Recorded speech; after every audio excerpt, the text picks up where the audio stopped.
Hola, ¿cómo andan? Bueno, en este video vamos a seguir viendo los contenidos de dinámica. En este caso, primero vamos a ver qué es un diagrama de cuerpo libre y cómo ese diagrama nos puede ayudar a estudiar el movimiento de los cuerpos.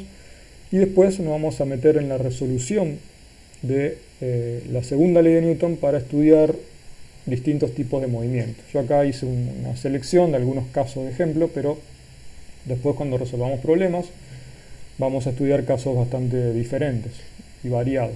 ¿Bien? Empecemos viendo qué es un diagrama de cuerpo libre. Primero un repaso rápido de cosas que ya hemos visto. Recordemos que la segunda ley de Newton nos permite encontrar la aceleración de un cuerpo siempre que conozcamos la masa del cuerpo y las fuerzas que actúan sobre ese cuerpo. La segunda ley, escrita matemáticamente, está acá, es del lado izquierdo la fuerza neta, es decir, la suma de todas las fuerzas, la suma vectorial de todas esas fuerzas, y del lado derecho es el producto de la masa del cuerpo por la aceleración de ese cuerpo. En los casos en los que la masa sea constante, a este producto m por a también lo podemos escribir como la derivada del vector p respecto del tiempo, que recuerden que el vector p es el vector cantidad de movimiento lineal, que si bien no lo vamos a estar usando ahora específicamente, lo vamos a usar un poco más adelante, pero lo presento porque a mí ya me gusta ir incorporando la idea de que esto también se puede escribir de esta manera y que la fuerza neta se puede relacionar con la variación de la cantidad de movimiento lineal de un cuerpo. ¿Bien? Entonces, primero que nada necesitamos saber qué fuerzas y cómo están actuando esas fuerzas sobre el cuerpo, y de esa manera, a partir de esta ecuación, que es una ecuación vectorial, podemos obtener tres ecuaciones haciendo lo que llamamos una separación en componentes. ¿Bien? Cada una de estas ecuaciones sale de esta ley vectorial. Entonces, cada una de estas ecuaciones nos dice que la fuerza neta resultante en una dada dirección es igual al producto entre la masa del cuerpo por la componente de la aceleración en esa dirección. ¿Bien? Entonces, la segunda ley de Newton tiene incorporadas tres ecuaciones que nosotros las vamos a usar para estudiar el movimiento de los cuerpos. ¿Bien?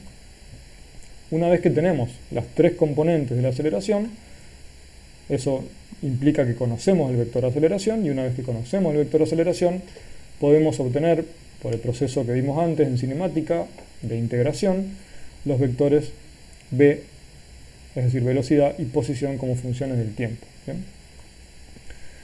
Entonces el diagrama de cuerpo libre es una herramienta fundamental que nosotros vamos a usar mucho para poder visualizar cuáles son las fuerzas que actúan sobre un cuerpo, y básicamente nos va a ayudar a determinar cuáles son las componentes de esas fuerzas. ¿Bien? Ahora vamos a ir viendo cómo hacer uso de los diagramas de cuerpo libre y cómo generar un diagrama de cuerpo libre. ¿Bien? En primer lugar, yo tomé este caso de ejemplo, una persona que lleva un carro con cajas. Voy a seleccionar la caja del medio de manera aleatoria para ver cómo se arma el diagrama de cuerpo libre de un cuerpo general. ¿Bien? Lo primero que se hace es aislar el cuerpo, es decir, separarlo de su contexto. ¿Bien? A eso nos referimos cuando hablamos de cuerpo libre. Pensamos que ese cuerpo está separado, está solo en el espacio, pero sobre él actúan fuerzas. ¿Bien? Y todas esas fuerzas son producidas por entes u objetos que están en algún lado. No me interesa. A mí lo único que me interesa cuando armo un diagrama de cuerpo libre es considerar cuáles son las fuerzas que están actuando sobre un cuerpo en particular que a mí me interesa estudiar. ¿Bien? Una vez que lo aislamos, tenemos que esquematizar cuáles son las fuerzas que actúan sobre ese cuerpo. ¿Bien? En este caso, las fuerzas que están actuando sobre esta caja son la fuerza peso, ¿sí?, que actúa sobre todos los cuerpos en la superficie de la Tierra.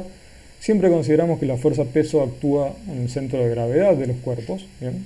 Por eso también hacemos uso de la aproximación de cuerpo puntual, porque podemos pensar que las fuerzas que actúan sobre un cuerpo están de alguna manera actuando sobre su centro de gravedad, sobre su centro de masa, que ya vamos a ver un poco más adelante qué es. Entonces el peso estaría aplicado en su centro y dirigido hacia el centro de la Tierra. ¿Bien? Y después aparecen estas tres fuerzas, que son tres fuerzas normales de contacto. Bien, acá empiezan a entrar en juego los tipos de fuerza que ya hemos visto. No hay otro tipo de fuerza, acá son todas normales de contacto y actúan en estas direcciones. La fuerza N1 es la fuerza de contacto debida al carro, ¿bien? A que la caja está apoyada en ese carro. La fuerza N2 es debida a que la caja está apoyada sobre una caja abajo, ¿bien?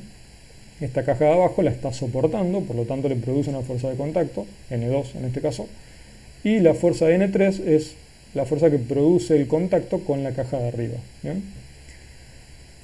Esas son todas las fuerzas que actúan sobre el cuerpo. Yo los podría haber dibujado también acá el diagrama, ¿bien? Muchas veces es más útil separar el cuerpo de su contexto, pero si uno tiene experiencia también lo puede hacer de esta manera, ¿bien? Como le resulte más cómodo. Una vez que uno esquematiza cuáles son las fuerzas que actúan sobre el cuerpo, siempre lo que va a seguir es establecer un sistema de coordenadas, ¿bien? En ese sistema de coordenadas van a quedar definidas las distintas componentes de las fuerzas, que son las que necesitamos para poder usar la segunda ley de Newton, ¿bien? Y estudiar el movimiento del cuerpo. En este caso particular yo elegí un sistema de referencia inclinado. Obviamente siempre hay un sistema de referencia que es más cómodo que los demás. En este caso este es cómodo porque si lo elijo así, hay tres fuerzas que quedan con una única componente, dirigida en X o en Y. Y si lo elijo de otra manera, siempre va a haber muchas más componentes, o sea, dos componentes de todas estas fuerzas. Entonces escribir la descomposición de esa fuerza va a ser más costoso, digamos. Pero en este caso particular, si yo hago esta elección del sistema de coordenadas, puedo escribir la fuerza de manera bastante simple. La fuerza peso tiene solamente dos componentes, que acá hay un error, después lo voy a corregir.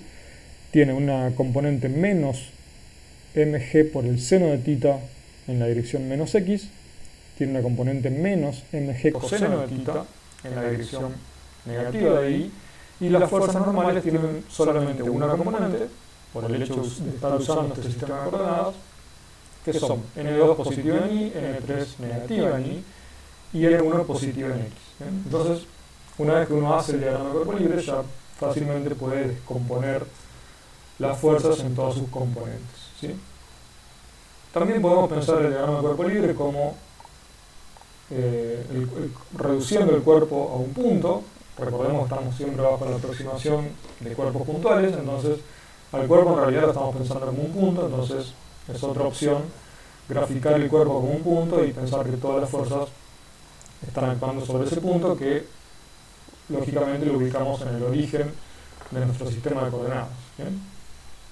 A mí me gusta más usar el cuerpo como para hacer el diagrama, porque más adelante, cuando consideremos los torques de las fuerzas, vamos a necesitar saber dónde están actuando específicamente, en qué punto del cuerpo están actuando las fuerzas.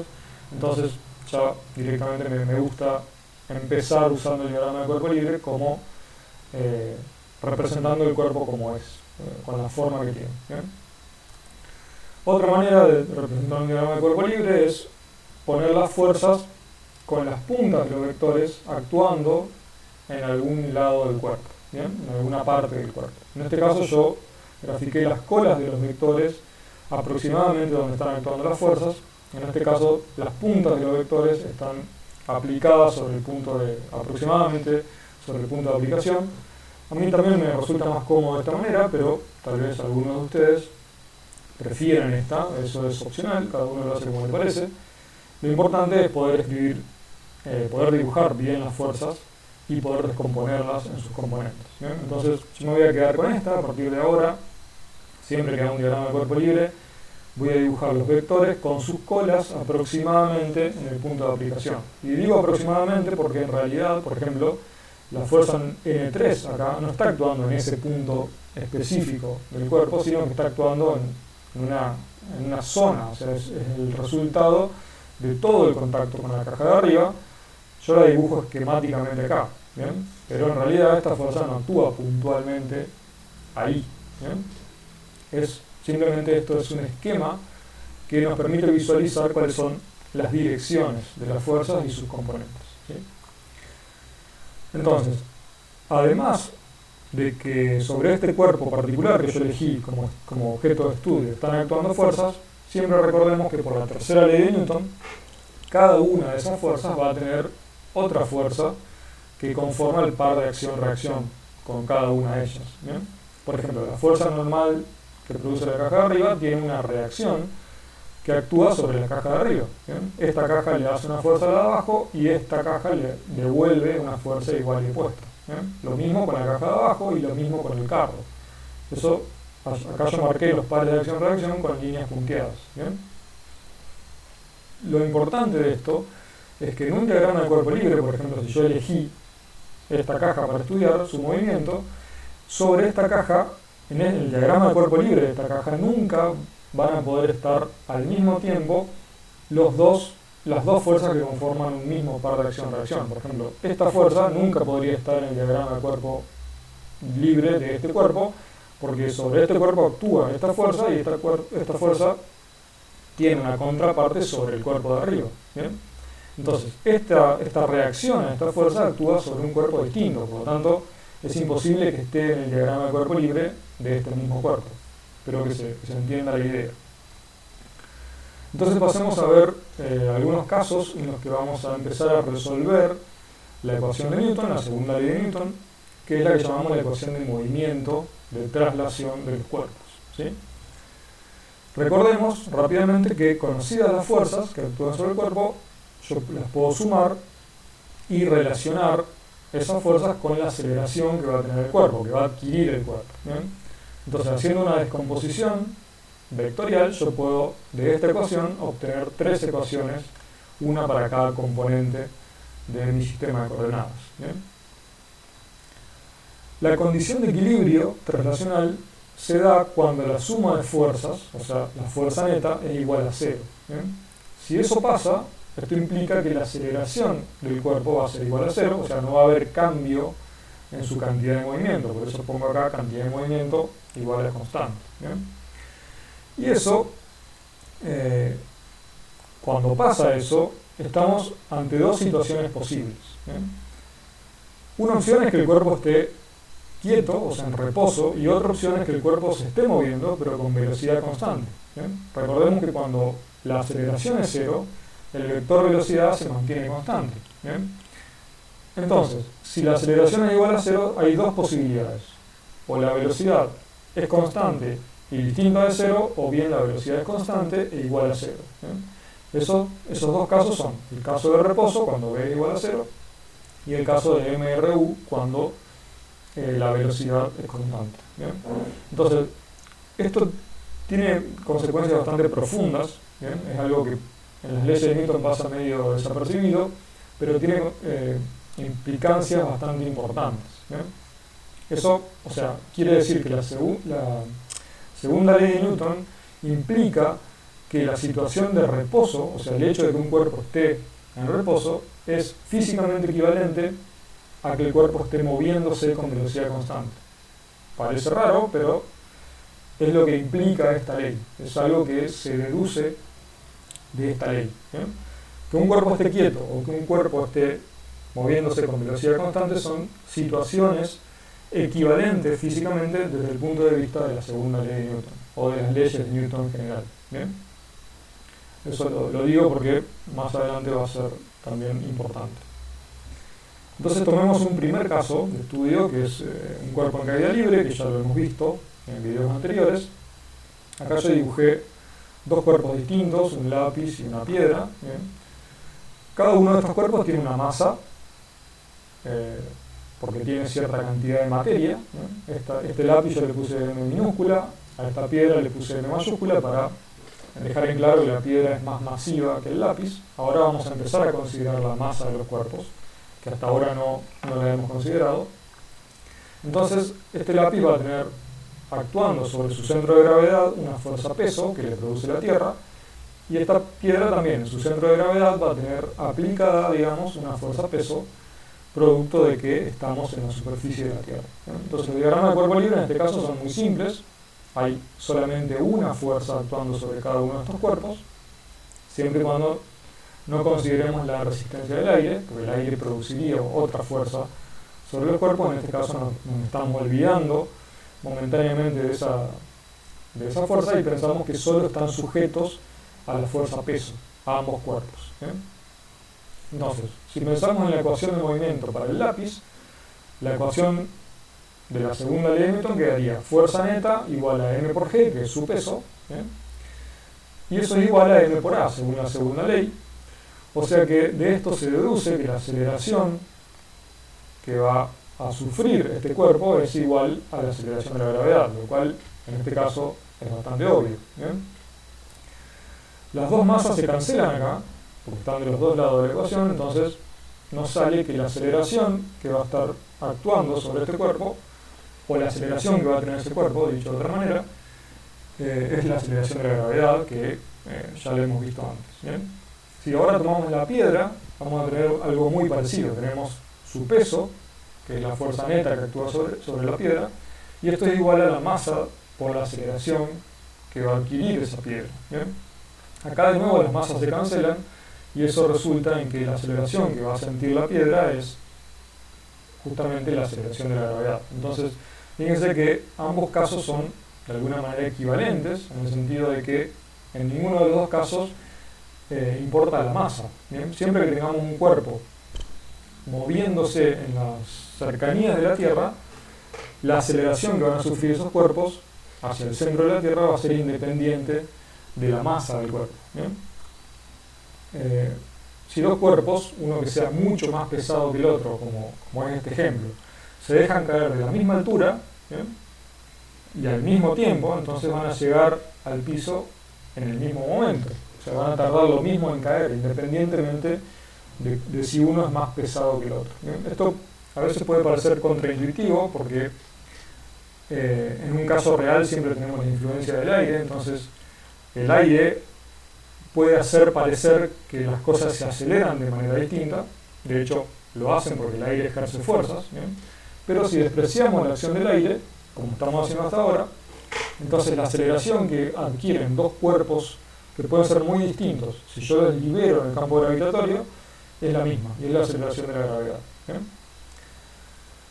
Entonces, esa es la razón de que en cinemática no nos importaba la masa de los cuerpos, ¿bien? Nunca aparecía la masa, empezó a aparecer ahora que empezamos a ver justamente la dinámica de los cuerpos, ¿bien? Pero cuando veíamos cinemática nunca considerábamos la masa, porque cuando hablábamos, por ejemplo, de tiros de proyectil, en esos casos la aceleración de la gravedad terrestre actúa de la misma manera sobre cualquier cuerpo independientemente de su masa, y esta es la razón, ¿bien? Entonces, de alguna manera esto justifica el hecho de que en cinemática uno nunca tiene metida la masa en las ecuaciones, ¿sí? Esto fue verificado por Galileo de manera experimental, porque hasta ese momento no existían las leyes de Newton, eso fue posterior. Galileo verificó experimentalmente el hecho de que cuerpos con distinta masa se aceleran de la misma manera. Newton fue el que después estableció las leyes de movimiento y se pudo verificar teóricamente esa cuestión que antes se conocía de manera experimental, ¿bien? Esto fue demostrado, está muy demostrado obviamente, pero cuando fueron los astronautas estadounidenses a la Luna se demostró frente a las cámaras de televisión que un martillo caía al mismo ritmo que cae una pluma, ¿bien? Esto se hizo, hay un video, yo acá pongo el link de la transmisión que se hizo en vivo y en directo en ese momento, de un astronauta, David Scott, dejando caer estos dos objetos sobre la superficie de la Luna, y verificó ante todo el mundo, digamos, que los dos objetos caían al mismo ritmo, es decir, acelerados de la misma manera, ¿bien? Eso es porque obviamente en la Luna no hay aire, entonces el laboratorio ideal para estas cosas, porque no hay influencia, no hay resistencia del aire, por lo tanto se puede ver mucho más simplemente las leyes de Newton, ¿bien? Véanlo el video después, es bastante lindo de ver, aunque no tiene muy buena resolución porque fue hace ya varias décadas. Bien, pasemos a otro caso de ejemplo, que es el cuerpo sobre una superficie. En este caso tomo una superficie horizontal como primer caso de estudio, y este cuerpo está sometido a una fuerza constante que supongamos que es conocida, supongamos que la conocemos, ¿bien? Entonces, si la fuerza en algún momento empieza a actuar sobre este cuerpo sin que haya rozamiento, o sea, no consideramos el rozamiento por el momento, entonces por la segunda ley, este cuerpo, que tiene una cierta masa, va a adquirir una aceleración que está dada por la ley de Newton, F igual m por a, ¿bien? Y yo acá pongo el diagrama de cuerpo libre de ese cuerpo en particular, en esta situación, ¿bien? Este cuerpo está, por un lado, sintiendo la fuerza peso de la Tierra, por otro lado, como está apoyado sobre el piso, siente la fuerza normal de contacto, que es hacia arriba, y además hay una fuerza aplicada sobre el cuerpo externa, y esa fuerza es la que está dibujada en rojo acá. Yo la dibujo, como dije antes, con la cola aproximadamente en el punto de aplicación. Lo mismo con la normal, ¿bien? Ese sería el diagrama de cuerpo libre. Si hacemos la descomposición de estas fuerzas en sus componentes, podemos armar las ecuaciones de Newton para cada dirección espacial. En este caso, en la dirección X vamos a tener F igual a m por a directamente, y en la dirección Y vamos a tener dos fuerzas, la normal y el peso, que actúan en direcciones distintas. Por eso nos queda n menos g menos m por g, y eso es igual a 0, porque el cuerpo no se acelera, no se mueve en esta dirección, porque el piso lo está limitando, ¿bien? Entonces, en este caso, esta fuerza sí le puede producir una aceleración, por eso de este lado de la ecuación para x aparece la aceleración, pero en la ecuación para y acá aparece un 0, porque este cuerpo no se acelera en la dirección y, ¿bien? Entonces, estas dos ecuaciones conforman un sistema de dos ecuaciones con dos incógnitas, que en este caso son la aceleración del cuerpo en la dirección x y la fuerza normal, el módulo de la fuerza normal, ¿no? Es muy fácil de resolver, obviamente, en este caso. La aceleración resulta ser el cociente de F dividido M, y la fuerza normal, en este caso, toma un valor igual al peso, ¿bien? Como dije antes, una vez que uno conoce la aceleración del cuerpo, haciendo un proceso de integración, como ya veíamos en cinemática, se pueden obtener la velocidad y la posición como funciones del tiempo, ¿no? Entonces, la dinámica junto con la cinemática son las herramientas que tenemos para poder estudiar y predecir cómo se van a mover los cuerpos, ¿bien? Tomemos ahora un tercer ejemplo en el que vamos a complicar un poco más las cosas. Vamos a inclinar el plano de la superficie, entonces este cuerpo se va a estar moviendo sobre una superficie inclinada, en un cierto ángulo que yo llamo θ, ¿bien? Acá tenemos el diagrama, vamos a construir el diagrama de cuerpo libre de este cuerpo. Yo voy a tomar, como ya dije en algún video anterior, un sistema de referencia que está inclinado en el mismo ángulo que el plano, ¿bien? De tal manera que una de las direcciones, por ejemplo la X, me quede paralela al plano, y la otra dirección me quede perpendicular al plano, ¿bien? De esa manera es más fácil escribir las componentes de las fuerzas, como ya también dije antes. Entonces la fuerza peso va a estar actuando sobre el centro del cuerpo. Yo acá, fíjense que aislé el cuerpo del plano inclinado, o sea, estoy haciendo justamente un diagrama de cuerpo libre. La fuerza peso actúa sobre el centro de gravedad del cuerpo y es vertical, ¿bien? Entonces, en este sistema de coordenadas, esa fuerza peso va a tener dos componentes. Una componente X, que en este caso es positiva por cómo elegí el sistema, y una componente Y, que en este caso es negativa, ¿bien? Además, tenemos la fuerza normal de contacto, por el hecho de que este cuerpo está apoyado sobre un plano inclinado. Esa fuerza actúa de manera perpendicular a la superficie de contacto, que ya sabemos, porque por eso se llama fuerza normal. Entonces yo la dibujo acá aplicada como en la base del cuerpo hacia arriba, ¿bien? O sea, perpendicular al plano inclinado. Y además, en este caso particular, vamos a considerar la fuerza de rozamiento, ¿bien? La fuerza de rozamiento ya vimos que es una fuerza que se opone al movimiento lateral de los cuerpos. Por lo tanto, si yo tengo un plano inclinado y apoyo un cuerpo sobre el plano, ese cuerpo va a intentar caerse, porque está esta componente de la fuerza peso que trata de mover el cuerpo hacia abajo del plano, ¿bien? Entonces la fuerza de rozamiento va a tratar de oponerse a eso, por lo tanto va a aparecer esta fuerza en sentido contrario, es decir, hacia arriba del plano, ¿bien? Yo la dibujé en la base porque obviamente la fuerza de rozamiento es una fuerza de contacto que aparece acá en esta interfase y actúa en la dirección negativa de X, ¿bien? El ángulo θ que está inclinado el plano inclinado se traslada, digamos, al ángulo que hay entre la fuerza peso, que es vertical, y la dirección normal del plano, está acá, ¿bien? Eso con un poquito de imaginación lo pueden ver. Y si escribimos las ecuaciones de movimiento, en la dirección X, en este caso, vamos a tener primero la componente horizontal del peso, o la componente en X del peso, que es m por g por el seno del ángulo, es esta parte, que es esta componente, en sentido positivo, y además tenemos menos la fuerza de rozamiento. Eso tiene que ser igual a la masa por la aceleración, si es que este cuerpo se mueve, o no, eso ya lo vamos a estudiar ahora en un ratito. En principio uno podría pensar que este cuerpo se va a caer, aunque puede pasar que se quede quieto, dependiendo de si la fuerza de rozamiento es suficiente para evitar o para compensar, digamos, esta componente del peso. ¿Sí?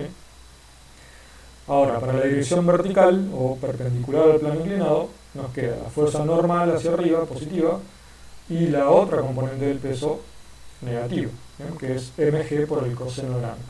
¿Sí? Entonces, eso es igual a cero porque sabemos que la única manera en la que se puede mover este cuerpo es en la dirección paralela al plano. Por lo tanto, en esta componente no puede haber aceleración. En la componente Y, la aceleración es cero. Por eso aparece un cero del lado derecho de esta ecuación. Ahora, acordémonos que cuando vimos rozamiento en el video anterior, consideramos dos tipos de rozamiento, lo que llamamos la fricción estática o el rozamiento estático y la fricción dinámica. Entonces, ¿cuál va a ser la fuerza de rozamiento que va a estar actuando acá? Y bueno, va a depender de si el cuerpo logra caerse o no. Depende de eso, cuál de estas dos fuerzas tenemos que meter en esta ecuación. Entonces, vamos a hacer una pregunta, que es ¿hasta qué valor del ángulo θ este cuerpo que está acá arriba se va a mantener en reposo sobre el plano inclinado? Es decir, imaginémonos la situación en la que tenemos el cuerpo sobre una superficie horizontal y levemente vamos inclinando el plano un cierto ángulo cada vez más grande hasta que en algún momento el cuerpo se va a caer. Eso lo podemos verificar, si quieren yo tengo acá para mostrarlo. Yo tengo un pedacito de madera acá de mi hijo, una goma en este caso que va a ser nuestro cuerpo de estudio, y si yo voy inclinando este plano, fíjense que la goma para un rango de ángulo bastante grande no se cae, pero llegado a un cierto valor de ángulo, va a ser por ahí, empieza a caerse. Entonces, en todo este rango de ángulos, la fuerza de rozamiento está logrando compensar a la componente del peso que actúa en esta dirección. En algún momento la fuerza de rozamiento estática llega a su valor máximo, que es mu estático por la normal, y a partir de ese momento llegamos a la región de transición, si se acuerdan de la clase pasada, donde el cuerpo se sale del reposo y empieza a moverse. Entonces, consideremos esa situación, que tenemos una superficie horizontal y levemente, de a poquito, la vamos inclinando hasta un cierto ángulo y queremos encontrar para qué valor del ángulo se va a caer el cuerpo. Eso sería la pregunta que vamos a estudiar ahora. Entonces, tenemos de la ecuación de movimiento para la dirección X, podemos pensar que la fuerza de rozamiento ahora, como inicialmente tenemos el cuerpo en reposo, va a ser la fricción estática la que va a estar actuando acá. Entonces la ponemos directamente. ¿Y por qué pongo el valor máximo de la fuerza de rozamiento? Porque yo quiero encontrar cuál es el máximo ángulo posible a partir del cual el cuerpo se va a caer. Entonces quiero irme a la condición límite, digamos. La condición límite se da cuando la fuerza de rozamiento estática alcanza su mayor valor, que es mu estático por la normal. Hasta esa situación, o sea, hasta cuando la fuerza de rozamiento toma justo este valor, no hay aceleración. Es decir, del lado derecho tenemos un cero. Pero si superamos apenitas ese ángulo determinado, que todavía no conocemos, a partir de ese ángulo el cuerpo ya va a empezar a moverse y acá va a aparecer una aceleración. Entonces, el hecho de que yo acá esté poniendo un cero implica que estamos en el rango entre que la fuerza de rozamiento vale cero, cuando el cuerpo está en la superficie horizontal, hasta que va valiendo cada vez más, cada vez más, cada vez más, hasta que llega a su valor máximo, que es mu estático por la normal. Hasta ahí, del lado derecho de la ecuación de Newton, tenemos que tener un cero, este cero que está acá. Pero a partir de ese ángulo hacia arriba, vamos a dejar de tener cero y vamos a tener m por a. Ya lo vamos a ver ahora a continuación. La ecuación en la dirección de y es simplemente n menos mg por el coseno de θ igual a 0, eso igual que antes. Entonces, acá le pongo, hasta ese valor de la fuerza de rozamiento, que es el valor máximo estático posible, el cuerpo se mantiene en reposo sobre el plano inclinado, o sea, B es igual a 0 y la aceleración también es igual a 0. ¿Sí? De acá nosotros deducimos que la normal es igual a mg por el coseno. Es importante tener esto porque cuando yo quiera usar la fuerza de rozamiento tengo que tener en cuenta la fuerza normal de contacto. Entonces necesito saber cuánto vale el módulo de la fuerza normal. Por eso acá hice el despeje de cuánto vale. Es muy simple en este caso, pero este valor sería el que yo tengo que usar acá. ¿Bien? Entonces, si introduzco este valor donde dice n, yo, haciendo una cuentita bastante simple, que les pido a ustedes que hagan la deducción, van a llegar a esta expresión que está acá. Van a llegar a que la tangente del ángulo tiene que ser igual a mu estático, ¿sí? Es decir, al coeficiente de rozamiento estático. O sea, lo que determina cuál es el ángulo máximo posible que yo pueda inclinar el plano, de tal manera que el cuerpo no se caiga, lo que determina este ángulo es el coeficiente de rozamiento estático. ¿Bien? Cuanto más grande sea el rozamiento, o sea, cuanto más grande sea este coeficiente, más amplio va a ser el rango de ángulos que yo voy a poder inclinar el plano sin que el cuerpo se caiga. ¿Bien? Yo acá introduje un grafiquito donde estoy graficando justamente esta dependencia del ángulo con el coeficiente de rozamiento estático. Acá en el eje horizontal le doy distintos valores al coeficiente estático, ¿bien? Y grafico la tangente de θ que corresponde a ese valor de coeficiente estático. ¿Bien? Eso me da esta curvita que está acá. Fíjense que, bueno, para valores más o menos habituales que vamos a tomar nosotros, en general estamos entre 0 y 1 del coeficiente de rozamiento estático, entonces vamos a andar siempre en ángulos que van desde 0 hasta alrededor de los 40, 45, 50 grados. ¿Bien? En ese rango de ángulos, en general uno puede lograr que un cuerpo se mantenga en reposo sobre un plano que se va inclinando de a poco. Y eso es lo que pasaba con este ejemplo que yo traía acá. ¿Bien? Si yo empiezo en 0, tengo, bueno, acá este cuerpo con esta superficie tiene un determinado coeficiente de rozamiento estático, que no conozco obviamente, pero lo podría deducir si yo quisiera, experimentalmente. Si yo pudiera medir qué ángulo estoy inclinando este plano y puedo detectar para qué ángulo se empieza a caer el cuerpo, entonces de esa manera voy a poder saber o voy a poder medir cuál es el coeficiente de rozamiento estático del caso particular de esta goma apoyada sobre esta madera. ¿Bien? Entonces una manera de medir coeficientes de rozamiento estáticos es midiendo para qué ángulo se caen los cuerpos sobre un plano inclinado. ¿Bien? Ahora bien, hago una nueva pregunta. Si yo supero, sabemos que si superamos ese ángulo, llamémoslo ángulo crítico, si superamos el ángulo crítico el cuerpo va a empezar a acelerarse. ¿Bien? Entonces, ¿con qué aceleración va a caer el cuerpo una vez que yo apenas supero ese ángulo crítico? ¿No? Esa es la nueva pregunta que traigo para que analicemos un poquito. Entonces ahora nos pasamos a la fricción dinámica, ¿sí?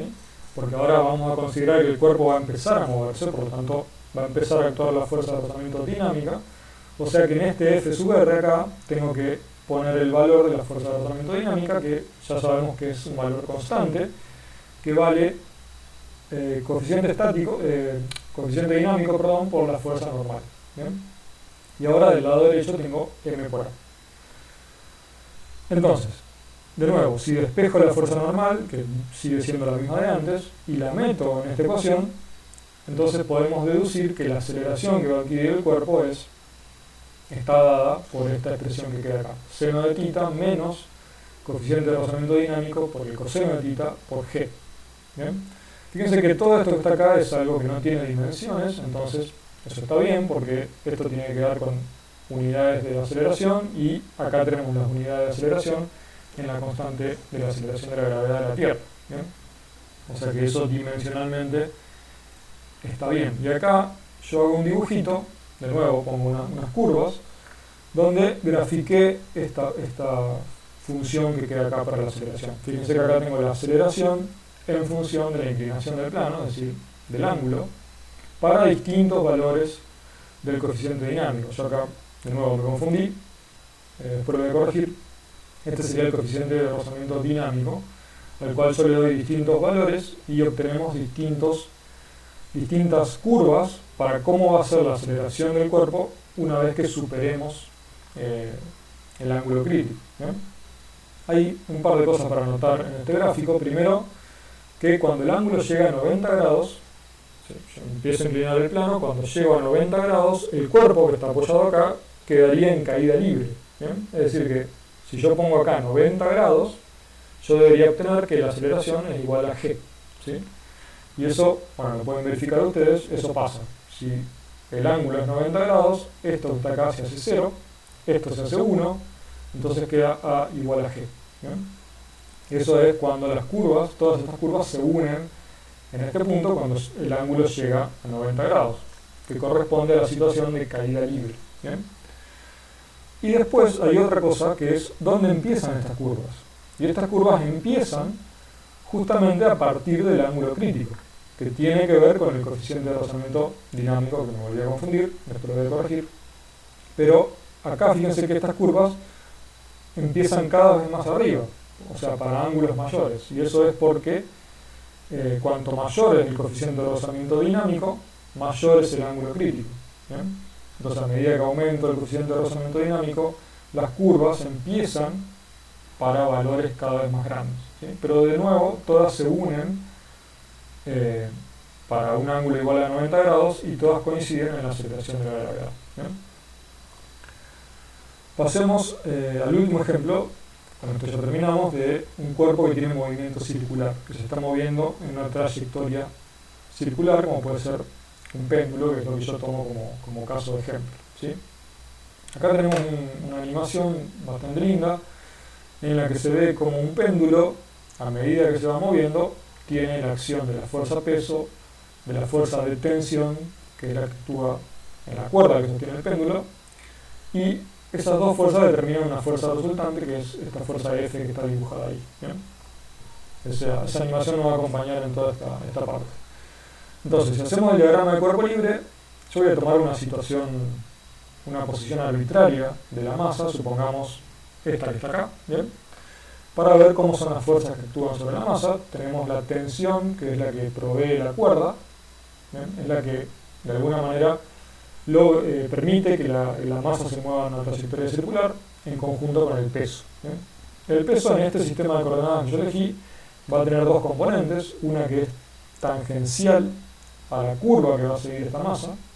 Recuerden que esta masa se va a mover de manera circular, entonces esta dirección resulta ser tangente a esa curva, a esa trayectoria, y esta componente resulta ser normal a esa trayectoria. ¿Bien?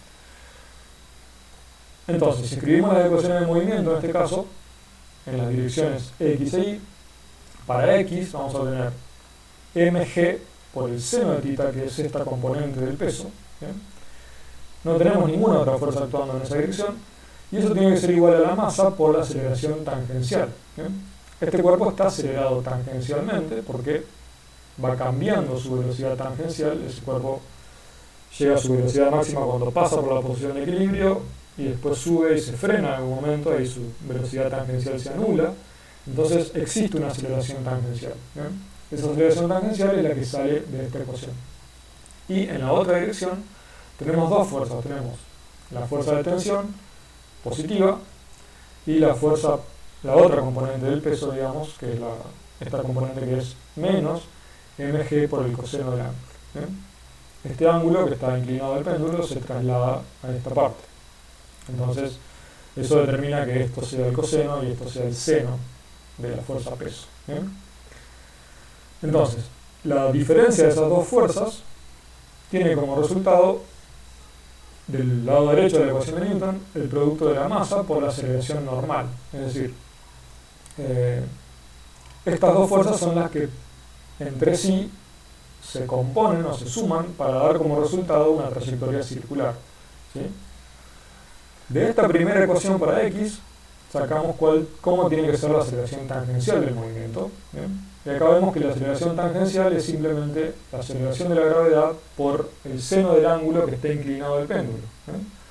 Cuanto más inclinado esté el péndulo, más grande o más parecida a la aceleración de la gravedad es la aceleración tangencial, y eso está graficado acá. ¿Bien?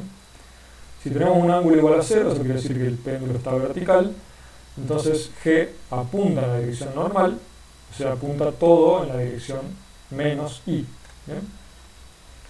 O sea, si yo pongo seno de 0 acá, la aceleración tangencial es 0, porque toda la aceleración de la gravedad está en la dirección normal, ¿bien? No en la tangencial.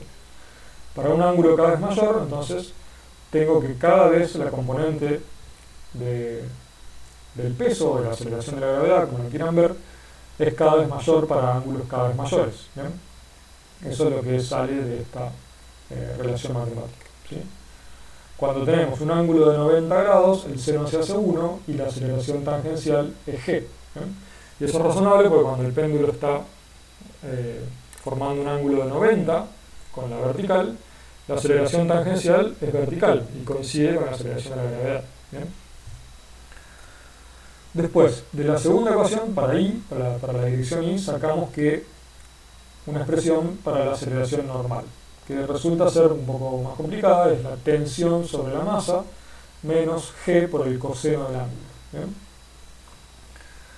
Recordemos que la aceleración normal en un movimiento circular se puede expresar en términos de la velocidad tangencial como v cuadrado sobre el radio de giro. ¿Bien? En este caso el radio de giro es el largo de la cuerda, yo le llamo L, y la velocidad tangencial le llamo v.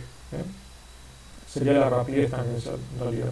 Entonces, la aceleración normal, además de estar dada por esta expresión que queda acá, que tiene que ver con la tensión, con la masa, con la gravedad y con el ángulo, también depende de la velocidad tangencial que va cambiando todo el tiempo. ¿Sí? Y la velocidad tangencial queda determinada por la aceleración tangencial. Es decir, que estas dos ecuaciones están ligadas entre sí, porque la aceleración tangencial es la que determina el cambio en la rapidez tangencial, que influye en la aceleración normal. ¿Sí?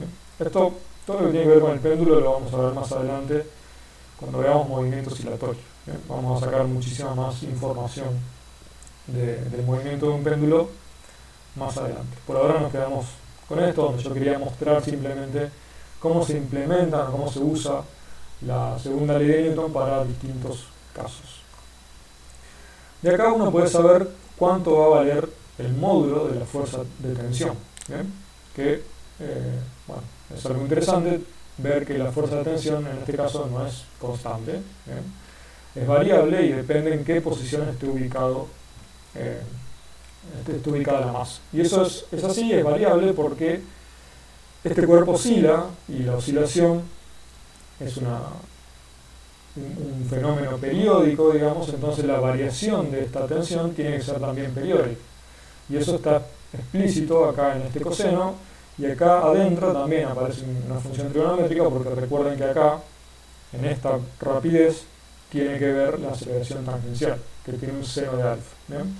Eso, no importa que no entendamos mucho del movimiento periódico, en este caso me interesa ver que de la ecuación de Newton se puede sacar información de cómo son las aceleraciones y cómo son las fuerzas que están en juego. ¿Bien? Entonces, una cosa que remarco acá para recordar es que en un movimiento circular existe una aceleración que es normal a la trayectoria. ¿Bien?